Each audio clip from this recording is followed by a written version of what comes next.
Universal Pictures presents an exclusive behind-the-scenes journey back to the land of ancient Egypt. Oh, no, not these guys again! Come on! It is you who are the chosen one. Join Brendan Fraser, Rachel Weisz, John Hannah, Arnold Vosloo, Oded Fehr, and The Rock as the Scorpion King to discover what happens when the Mummy returns. Whoa! You must not read from the book! The best sequel films always manage to deliver what everyone enjoyed most about the first one. This just keeps getting better and better. Everything that they loved in the first one, they will see on this one as well, and more. The stunts are bigger, the whole concept is bigger. Everything seems more urgent, bigger and better. Is there a little something that you forgot to mention? The Mummy has been resurrected. He's very angry. They found him! Immortal!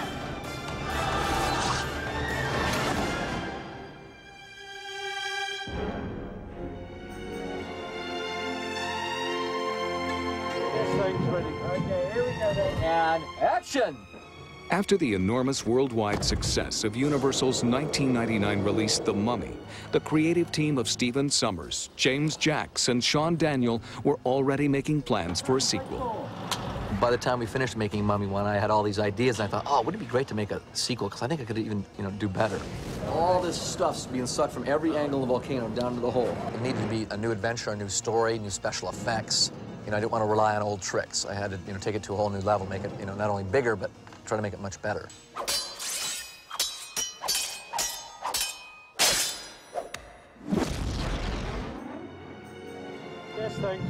Unlike most other sequels, the entire original cast returned, eager to reprise their roles. The key is to first get the cast back. And that's what I felt really good about, because Brendan and Rachel and John and myself, we all agreed, look, let's not do the sequel unless it's going to be better. The Mummy is a beloved character, and it's being well treated. And I think that the appeal really shows that people really care about it. Well, Steve always said when we were doing the first one, he said, if we do a sequel, I would only want to do it if we could make it different.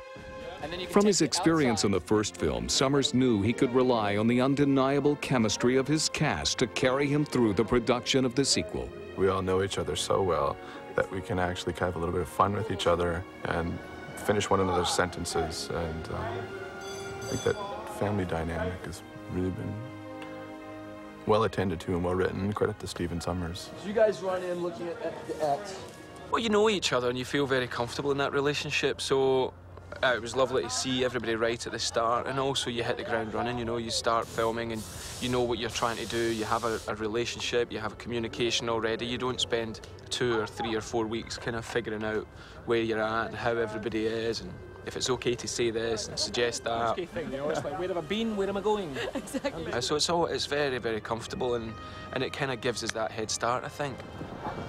I think this is why so many of us were so happy to do this again, because we just had so much fun on the first one. And Steve's a great guy, Brendan, Rachel, John, everybody, they're just all great. In the newest chapter of the Mummy saga, we join Rick and Evie 10 years later, not yet aware they're about to embark on a whole new adventure. We've set our film 10 years later. The people that we got to know in the first have kept together, and the relationships have evolved. My character's grown up a lot. She's no longer kind of earnest, timid, wide-eyed librarian. Go away. Those are poisonous, Only if they bite you. Cut. Good, print I that. think she's become a bit hooked on maybe adrenaline, although I think that since the last Mummy, nothing spooky's happened. It's just been lots of very exciting digs in faraway countries. Rick and Evie are married. They have a small boy, he's 9 years old. There you go. He's kind of half Brendan's character and half my character. Right. Shit. It's only half of this.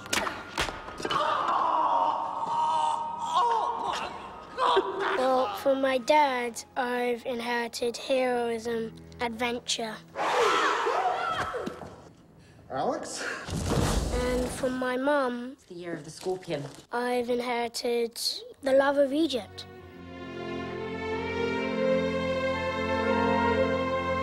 You can almost feel himself say the words, "It's time to hang up my guns." You know, this is the last one. I know what you're thinking, and the answer is no. We just got home. That's the beauty of it.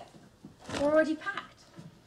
Why don't you just give me one good reason? It's just an oasis. Darling. Beautiful. Exciting. Romantic. Oasis. Kind of the white sandy beach and the palm trees and the cool, clear blue water. And we could have some of those big drinks with the little umbrellas. Sounds good. Sounds too good.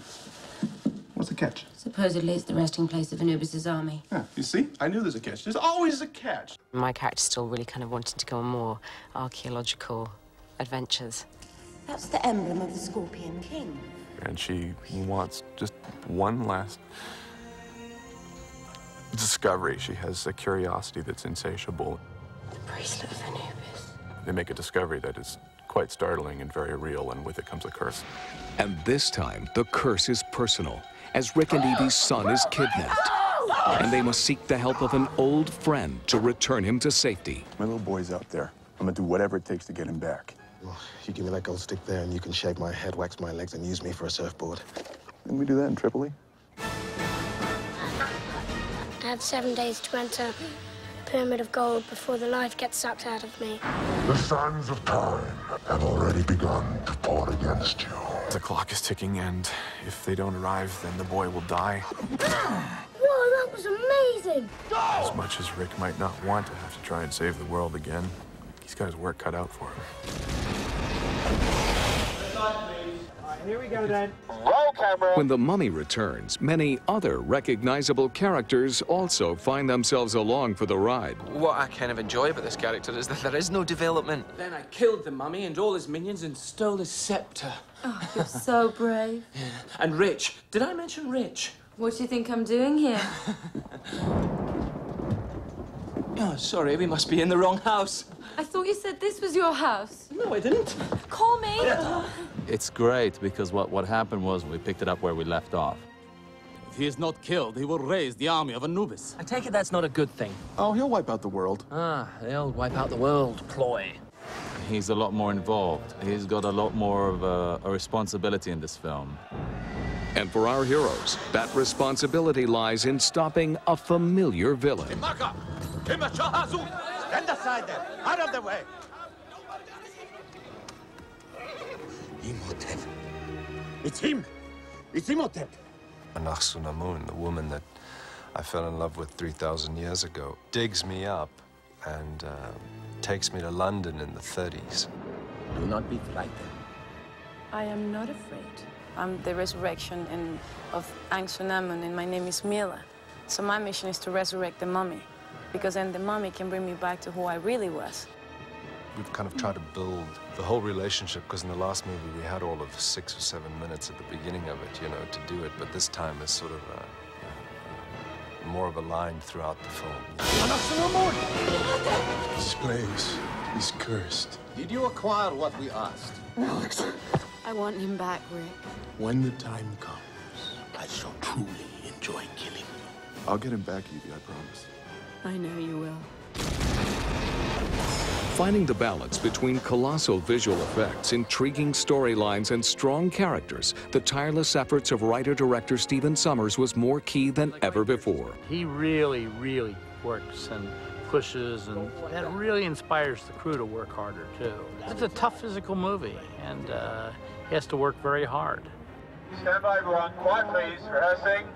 Now, how far can I turn? That was perfect. Do it just like that, and finish the line, then turn forward. Right as you turn forward, I'm gonna cut wide. Okay. Steve Sommers really is the star of The Mummy, you know. It's written and directed by Steve Sommers, and it's really his movie every step of the way. This whole wall's gonna explode with water. What, when I'm running? Yeah. If you don't run fast enough, it's gonna take you out and shoot you through that wall back there. You'll be dead in a second. Aren't I good with kids? I'm real good with kids, aren't I? Yeah. The film wouldn't be possible if Steven didn't have this level of energy, because he kind of acts everything out for us. Come right into this lens. Stop right here. I think Steven's metabolism is probably spiked another 100 points. It's hard to keep up with the guy because he has such energy. He's written all this and imagined it all, and he sees it all coming to life, and he has enough energy for 100 people.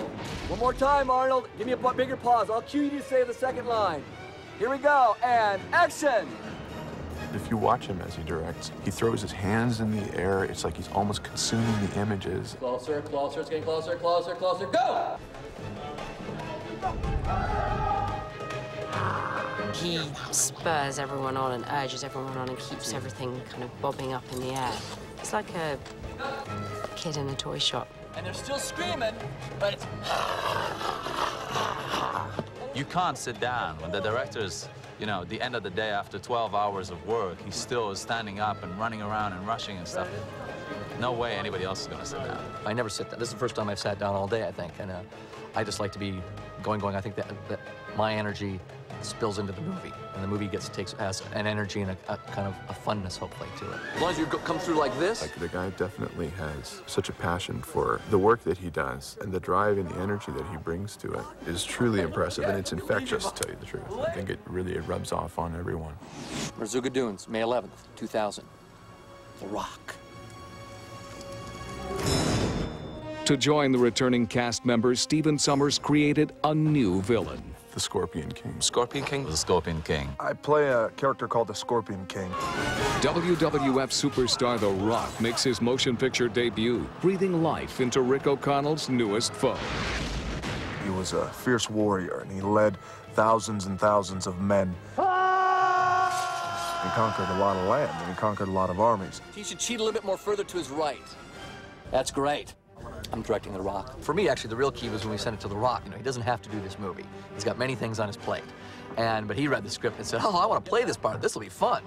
And then I knew we really had something.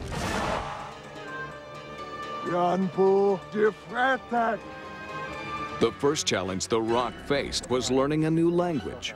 I had to speak and learn ancient Egyptian. You're yelling, and then you turn and go, Aku Mashenta! Whoa. Which was interesting. Aku Mashente! I'll have that with me for life. I'll always remember that one. What do you want me to go to on this, Steven? And as far as for preparing for the role, you know, I'm in decent shape. I just had to prepare for the sun, but there is no preparing for the sun out here in Morocco. Aku Mashente is the command. In Arabic, it means it's hot as hell.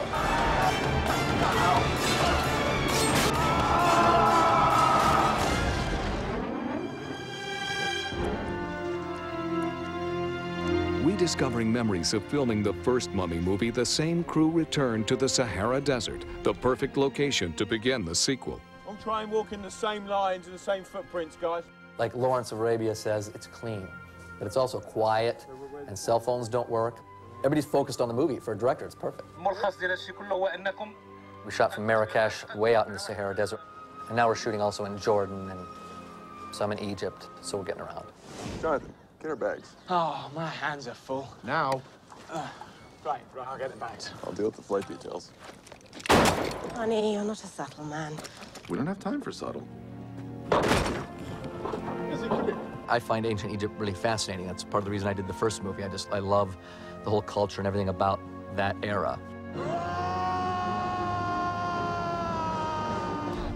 Morocco has that spiritual thing, you know, when you wake up in the morning and you hear people like, calling to prayer, and so much spirituality in that place that actually, I think all of us were very, very much into it. He has the largest sand dunes in the world, so we can put the camera way back and put characters in the background, so that as far as the eye can see, it's like there's not a footprint in sight. While shooting in these exotic locations presented its own set of obstacles, another challenge the filmmakers faced was elevating their own standard of stunning visual effects. Action! To accomplish this, Sommers reteamed with the wizards at Industrial Light and Magic under the guidance of visual effects supervisor John Burton. That's pretty good. The first question you always ask when you're working on a sequel, you know, what can we do to top ourselves? 3, 2, 1. It's always a challenge to do a sequel and be successful at it. We try to collaborate with the director as early as possible, and Steve's great to work with because he appreciates how that makes the effects better at the end of the day. You want to see him get the scorpion, oh, he gets stung. Whenever I come up with ideas for special effects, they go, okay, how do they serve the characters? How do they serve the story? And if these big special effects work for story and character, then they make the movie. The technology is always changing under your feet. Let's get a foreproof behind them. The Vistavision on that one. You have to sort of step on board the moving platform at a given point.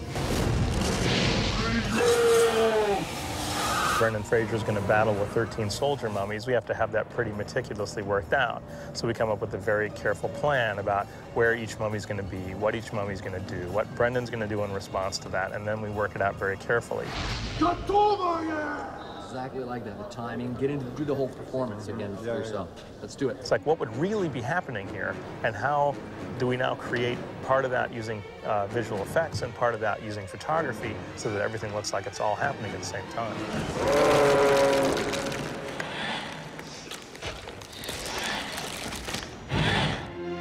It is tricky. I mean, it's difficult just simply because you're reacting to something that you think you can imagine, you know, but of course, Alan's imagination is far more warped than yours could ever hope to be.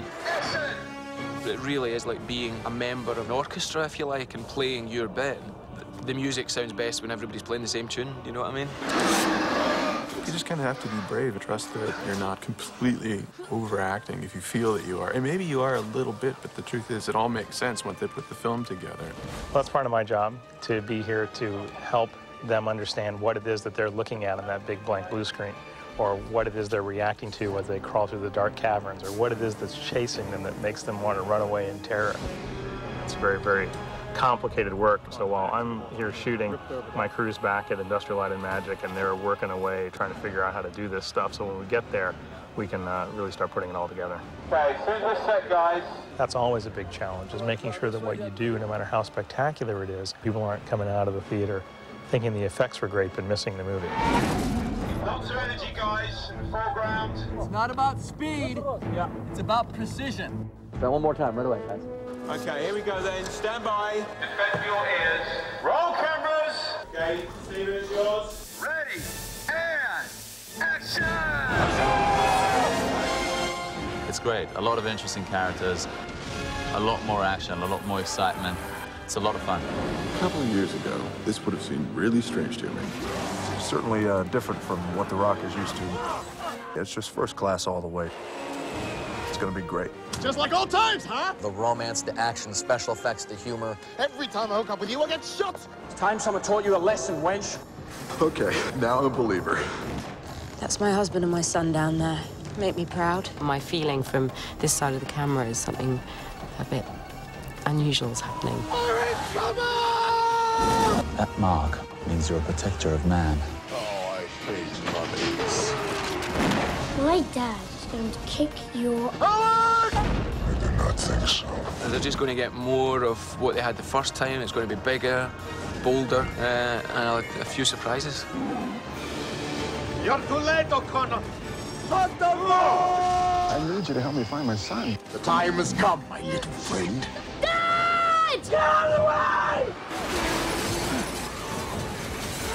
Jonathan, I thought I said no more wild parties.